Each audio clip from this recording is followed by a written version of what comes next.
तो दोस्तों one day world cup 2023 में अपने पहले ही वनडे मुकाबले में ऑस्ट्रेलिया के खिलाफ खेलते हुए भारतीय टीम के टॉप ऑर्डर बल्लेबाजों के पूरी तरह से लड़खड़ाने के बाद बैकफुट पर आ गई थी टीम इंडिया। लेकिन दोस्तों इसके बाद टीम इंडिया की डूबती नैया को पार लगाने के लिए सूर्य कुमार यादव और जडेजा ने आते ही अंतिम के ओवरों में किया चमत्कार और तूफानी अंदाज में बल्लेबाजी करते हुए कंगारू गेंदबाजों के उड़ाकर रख दी परकच्चे और लगभग हार चुके मुकाबले में नामुमकिन को मुमकिन करते हुए कंगारू को दिखा दी उनकी असली औकात। नमस्कार दोस्तों, स्वागत है आपके अपने पसंदीदा क्रिकेट चैनल क्रिक अबोबो में। दोस्तों इस वीडियो में हम आपको हाल ही में भारत और ऑस्ट्रेलिया के बीच खेले गए चेन्नई के एम चिदम्बरम क्रिकेट स्टेडियम में पहले वनडे मुकाबले की पूरी रोमांचक हाईलाइट आपको बताने वाले हैं। लेकिन दोस्तों वीडियो में आगे बढ़ने से पहले आप सभी को क्या लगता है कि रोहित शर्मा और विराट कोहली में से कौन इस समय टीम इंडिया का सबसे भरोसेमंद विस्फोटक खतरनाक बल्लेबाज है? अपनी कीमती राय कमेंट सेक्शन में जरूर बताएं। वीडियो पसंद आए तो लाइक करिए और चैनल को अभी कभी सब्सक्राइब करना बिल्कुल भी ना भूलिए। तो दोस्तों चेन्नई के एम चिदम्बरम क्रिकेट स्टेडियम में क्रिकेट इतिहास की दो दिग्गज टीमें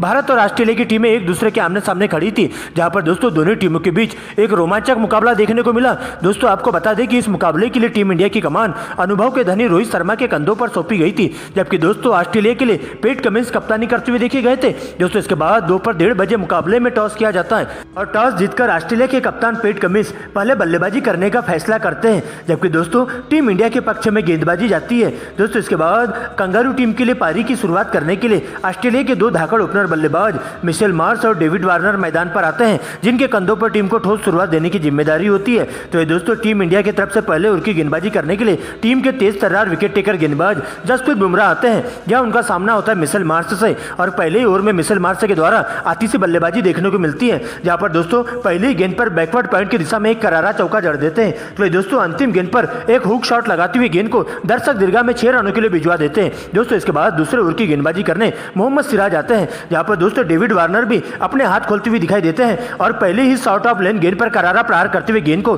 दर्शक दीर्घा में 6 रनों के लिए भिजवा देते हैं। जबकि दोस्तों अंतिम गेंद पर एक फ्लिक शॉट लगाते हुए गेंद को वन बाउंस चौके की ओर पहुंचा देते हैं। इस प्रकार से दोस्तों तीसरे ओवर से दोनों ही बल्लेबाज अपने अंदाज में बल्लेबाजी करते हुए देखे जाते हैं और तूफानी अंदाज में बल्लेबाजी करते हुए पांचों गेंद में बल्लेबाजी करते हुए टीम इंडिया के तेज गेंदबाजों पर पूरी तरह से दबाव बनाना चालू कर देते हैं। यहाँ पर दोस्तों डेविड वार्नर का विकराल रूप देखने को मिलता है और मिशेल मार्श के साथ मिलकर अच्छी गेंदों को छोड़ते हुए खराब गेंदों पर बड़ा शॉट मारना चालू कर देते हैं और देखते ही देखते 15 ओवर की समाप्ति पर ऑस्ट्रेलिया का स्कोर बिना विकेट गंवाए स्कोर बोर्ड पर 95 रनों तक पहुंच जाता है। लेकिन दोस्तों इसके बाद 16 ओवर की गेंदबाजी करने के लिए प्रसिद्ध कृष्णा आते हैं। यहाँ पर दोस्तों एक बार फिर से डेविड वार्नर के द्वारा चौके छक्कों की झड़ी देखने को मिलती है, जहां पहली गेंद पर ओवर कवर्स के ऊपर से एक जोरदार चौका वार्नर के बल्ले से देखने को मिलता है। जबकि दोस्तों एक बार फिर से अंतिम गेंद पर फाइनलिंग की दिशा में एक वन बाउंस चौका जड़ देते हैं और इस प्रकार से दोस्तों तूफानी अंदाज में बल्लेबाजी करते हुए देखते ही देखते दोनों ही बल्लेबाजों के बीच में 100 रनों की अटूट साझेदारी पूरी हो जाती है। और इस प्रकार से दोस्तों एक बार फिर से 18 ओवर में मोहम्मद सिराज को टारगेट करते हुए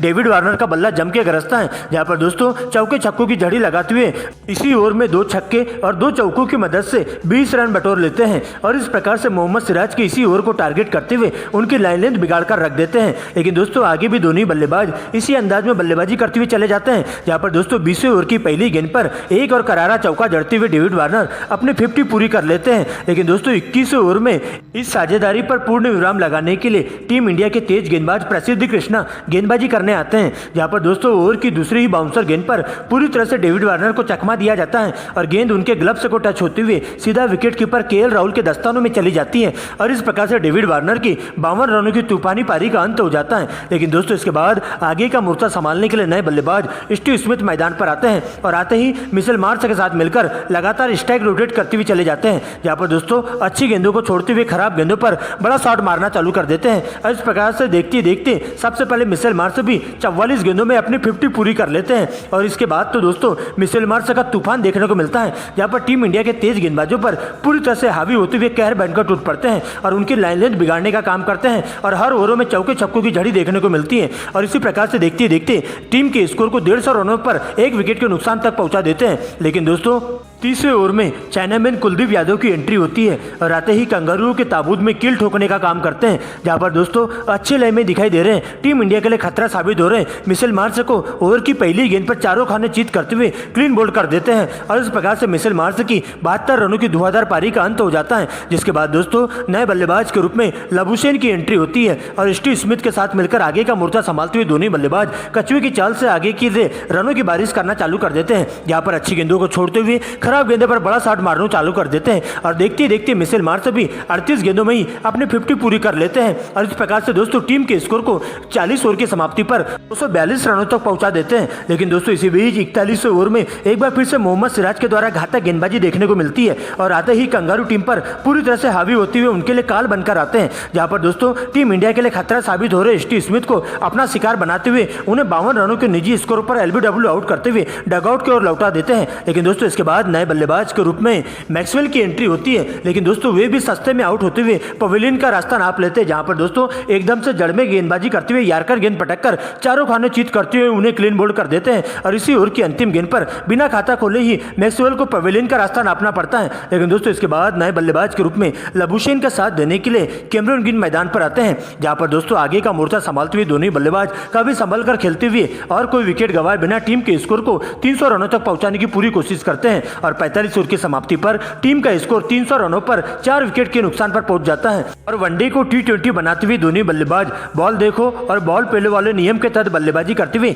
गेंद को सीमा रेखा के बाहर पहुंचाने का काम करते जाते हैं और टीम इंडिया के तेज गेंदबाजों के साथ साथ स्पिन गेंदबाजों पर पूरी तरह से हावी होते हुए उनकी लाइन लेंथ बिगाड़ने का काम करते हैं, जहां पर दोस्तों 46वें ओवर में कैमरन ग्रीन के द्वारा 2 गगनचुंबी छक्के और 2 चौकों के साथ 20 रन कूट दिए जाते हैं। तो दोस्तों 48वें ओवर में दोनों बल्लेबाजों के द्वारा मिलकर 2 छक्के 2 चौके और 2 सिंगल के साथ 22 रन कूट दिए जाते हैं और आगे भी अंतिम के 2 ओवरों में तो चौके छक्कों की झड़ी के साथ तूफानी अंदाज में बल्लेबाजी करते हुए टीम के स्कोर को पूरे 50 ओवर की समाप्ति पर स्कोर बोर्ड पर 324 रनों तक पहुंचा देते हैं और टीम इंडिया को इस मुकाबले में 325 रनों का विशाल टारगेट दे दिया जाता है, जहां भारतीय टीम की तरफ से सबसे ज्यादा घातक गेंदबाजी करने वाले मोहम्मद सिराज के खाते में 2 विकेट जाते हैं, जबकि दोस्तों जसप्रीत बुमराह और कुलदीप यादव के खाते में एक विकेट जाता है। दोस्तों इसके बाद 325 रनों के टारगेट का पीछा करने के लिए भारतीय पारी का आगाज करते हुए टीम के 2 धाकड़ ओपनर बल्लेबाज शुभमन गिल और कप्तान रोहित शर्मा मैदान पर आते हैं, जिनके कंधों पर टीम इंडिया को एक ठोस शुरुआत देने की जिम्मेदारी सौंपी जाती है। तो वही दोस्तों कंगारू टीम की ओर से पहले ओवर की गेंदबाजी करने के लिए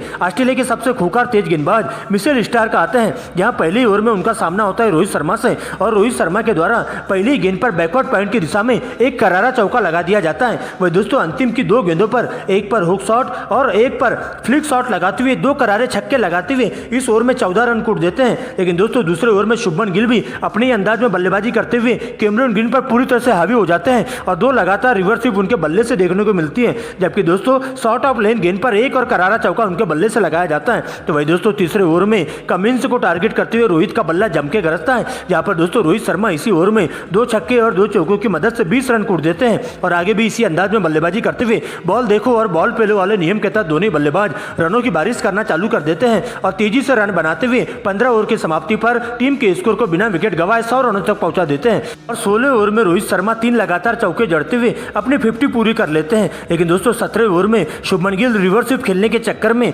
लबुशेन के हाथों में कैच आउट होकर पवेलियन का रास्ता नाप लेते हैं, जहां पर दोस्तों शुभमन गिल का विकेट मिशेल स्टार्क के खाते में जाता है और घातक गेंदबाजी करते हुए शुभमन गिल को अपना शिकार बनाते हैं। लेकिन दोस्तों इसके बाद विराट कोहली मैदान पर आते हैं, जहां पर दोस्तों रोहित शर्मा के साथ मिलकर आगे का मोर्चा संभालते हुए सिंगल डबल के साथ रनों की बारिश करना चालू कर देते हैं और मौके का फायदा उठाते हुए अच्छी गेंदों को छोड़ते हुए खराब गेंदों पर ही बड़ा शॉट मारना चालू कर देते हैं, जहां पर दोस्तों कंगारू टीम के तेज गेंदबाजों के साथ साथ स्पिन गेंदबाजों पर पूरी तरह से हावी होते हुए उनकी लाइन लेंथ बिगाड़ने का काम करते जाते हैं और देखते देखते दोनों बल्लेबाजों के बीच में 100 रनों की अटूट साझेदारी पूरी हो जाती है, जिसके बाद 30वें ओवर की गेंदबाजी करने के लिए पैट कमिंस आते हैं और दोस्तों इस ओवर में विराट कोहली का बल्ला जम के गरजता है और 3 लगातार कवर ड्राइव लगाते हुए विराट कोहली भी 39 गेंदों में ही अपनी 50 पूरी कर लेते हैं। लेकिन दोस्तों इसी बीच इस साझेदारी को तोड़ने के लिए कंगारू टीम की ओर से स्पिन गेंदबाज मैक्सवेल की एंट्री होती है और आते ही टीम इंडिया पर काल बनकर टूट पड़ते हैं, जहां पर रोहित शर्मा को रिवर्स स्वीप खेलने के चक्कर में गेंद बल्ले का बाहरी किनारा लेते हुए विकेट कीपर एलएस कैरी के दस्तानों में चली जाती है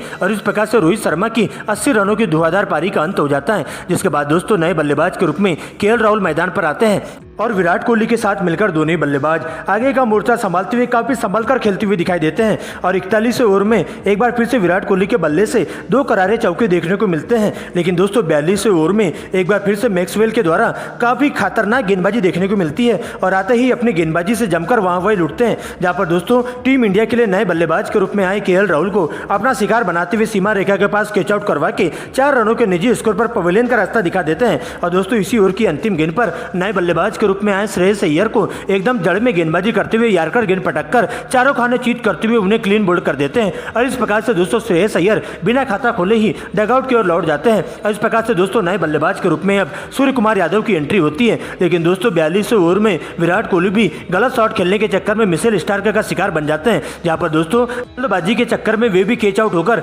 डगआउट की ओर लौट जाते हैं और उनकी 85 रनों की पारी का अंत हो जाता है। लेकिन दोस्तों अभी भी क्रीज पर सूर्य कुमार यादव मौजूद रहते हैं और उनका साथ देने के लिए सर जडेजा की एंट्री होती है, जहां पर दोस्तों 45वें ओवर में सूर्या का बल्ला जम के गरजता है और 2 छक्के और 2 चौकों की मदद से 20 रन कूट देते हैं। और देखती देखती दोनों ही बल्लेबाज 5वें गेंद में बल्लेबाजी करते हुए 300 रनों के पार स्कोर को पहुंचा देते हैं। लेकिन अंतिम 6 गेंदों पर टीम इंडिया को अभी भी 25 रनों की दरकार होती है, जहां सूर्या पहली गेंद पर सिंगल लेकर जडेजा को स्ट्राइक देते हैं। इसके बाद दोस्तों सर पर कपन बांध करके आए जडेजा अंतिम की 4 गेंदों पर 4 लगातार गगनचुंबी छक्के जड़ते हुए इस ओवर में 24 रन के साथ एक सिंगल के साथ 25 रन बना लेते हैं। और इस प्रकार से टीम इंडिया इस मुकाबले में कंगारू को 5 विकेट से रौंद देती है और पहले वनडे मुकाबले में टीम इंडिया के द्वारा घमासान जीत हासिल कर लेती है।